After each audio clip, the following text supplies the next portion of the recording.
అందరికి నమస్తే. ఈరోజు మన వర్క్ ఏంటంటే ఇగో బేస్మెంట్ పైన ఇది ఇటుక పెట్టిరు కదా, ఇటుకలకి ఏమవుతుందంటే ఇది ఇటుక పెట్టుడు బరాబరే, కాకపోతే ఏంటంటే దీని తర్వాత ఏమైందంటే ప్రాబ్లం వాటర్ లీకేజ్ అయింది. వీళ్ళు సెల్లార్ పెట్టిరు. ఈ సెల్లార్ పెట్టుట్లో ఏమైందంటే ఈ ఇటుక ఏదైతే ఉన్నదో ఇటుకలకి వెళ్ళి కరెక్ట్గా అందులోకి వెళ్ళి వాటర్ అనేది పైకి ఇంకో బిల్డింగ్లోకి చూడండి వాటర్ వచ్చేసి మొత్తం స్ప్రెడ్ అయ్యి వాటర్ లీక్ అవుతా ఉన్నది. సో ఇట్లా మీరు మాత్రం చేయకండి.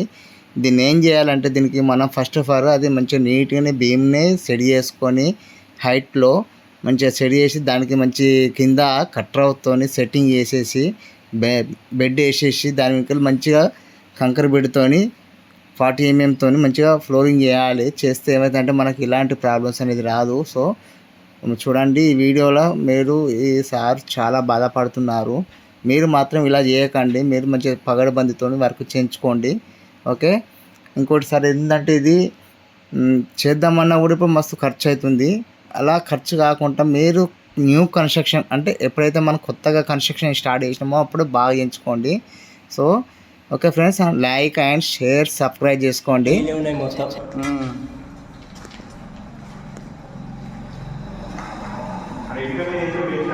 ఇటుకేమైనా అదే సార్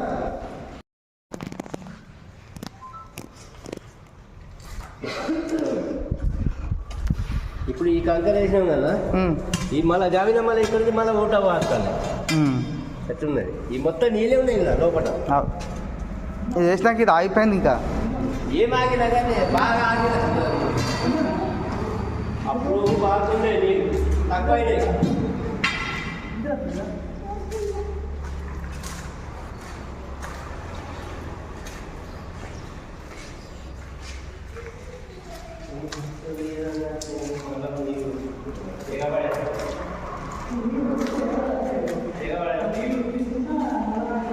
ఎక్కడైతే ఇటుక పెట్టామో ఇటుక పెట్టిన ఆ ప్లేస్ నుండి లూజ్ పార్టికల్ అయ్యి అందులోకి వెళ్ళి వాటర్ అనేది పైకి వచ్చడం జరుగుతుంది. చూడండి పూర మొత్తం వచ్చి స్ప్రెడ్ అవుతుంది వాటర్ అంతా. సో ఇలా కాకుండా మాత్రం మీరు ఎవరైనా న్యూ కన్స్ట్రక్షన్ మాత్రం చాలా జాగ్రత్త తీసుకోవాలి.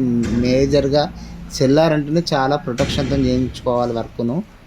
ఓకే ఫ్రెండ్స్, ఈ వీడియో మీకు నచ్చినట్టయితే లైక్ షేర్ సబ్స్క్రైబ్ చేసుకోండి.